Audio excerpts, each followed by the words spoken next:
human stories through video, not just cool, flashy, cool edited and like resorts like we were talking about, and only just the beautiful locations and whatnot. All right, today is the first day it's not windy, so everybody is working very hard trying to get all the painting and everything that they're working on outside done so that the wind doesn't interfere.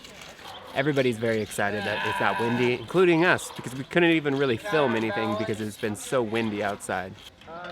Mark's not feeling it. Mark's just doesn't want to shoot. Look at how over it he is. I don't know if Mark's okay. He looks very sad and no desire to shoot anything. I'm a little concerned, Mark. Oh, look at him, just pondering life, not knowing what's going on. So I can barely keep my eyes open because it's so bright outside. You're not crying over here? No, I am. Oh, you are? You want to share what's going on? Guatemala is the worst. Don't come here. Oh my God. Just kidding, that's not true. Right now we're on a mission to go into town with Terry. The whole idea was like, hey, like let's just go to the paint shop and just pick up some paint so they can keep on painting pretty much the facilities here and stuff, whatnot. So we're gonna walk around this street for just a little bit. They're trying to go really quick, so see if we can get any shots.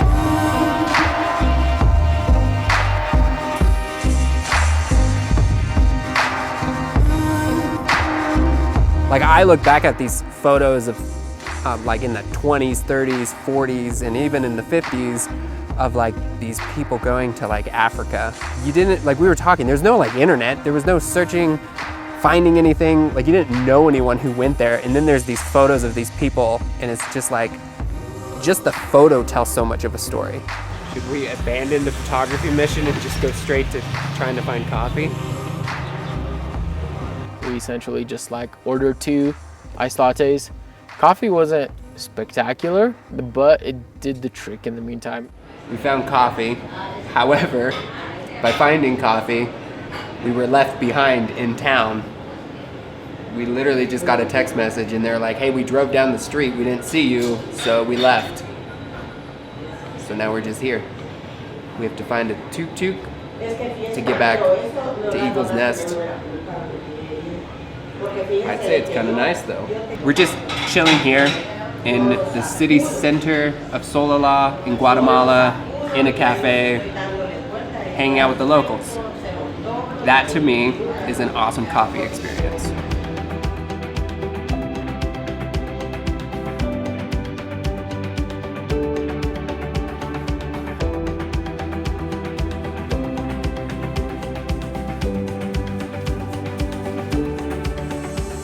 The more people travel, the more places you go and the more people you meet in what feels like completely different.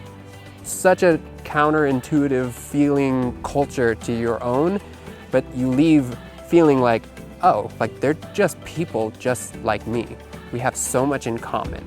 Right. That is what I typically hear from somebody who travels. And like we were sitting and just talking about how it would be awesome if people could keep their differences but still get along, and that it actually would be genuinely like, hey, I don't totally understand why you dress that way and all that, but like I don't care, and I think that's cool, and we can still be friends. Like we don't have to look like each other, and you don't have to try to look like me, and I don't need you to try to look like us.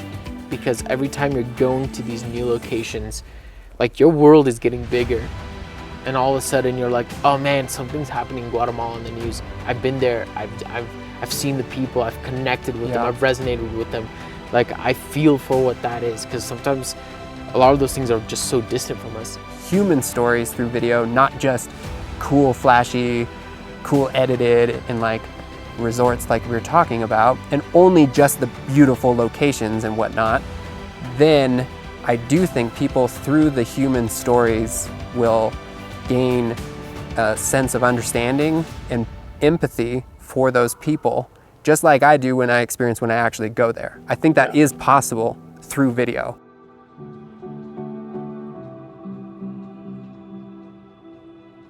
that wraps up this town adventure. Now the adventure of finding a tuk-tuk and getting back to Eagle's Nest that we don't actually know where that is. So this should be Hopefully interesting. they know what Eagle's Nest is. I don't know. That's the hope. But yeah, this was a sweet little spot. Got some sick little shots. I don't even know how we get a tuk-tuk. We're just gonna walk up to one and ask them. Never done it before in the wild. Ah, you guys, I bought the wrong ND.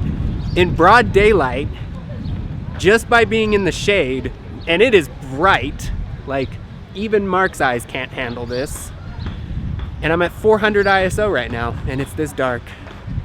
All right, anyways, we're out. Señor, ¿nido de alguno? Nido del águila. Ya. Sí, sí. ¿Cuántas pensadas? 10 por persona. ¿Cómo está? ¿Hay calidad, amigo?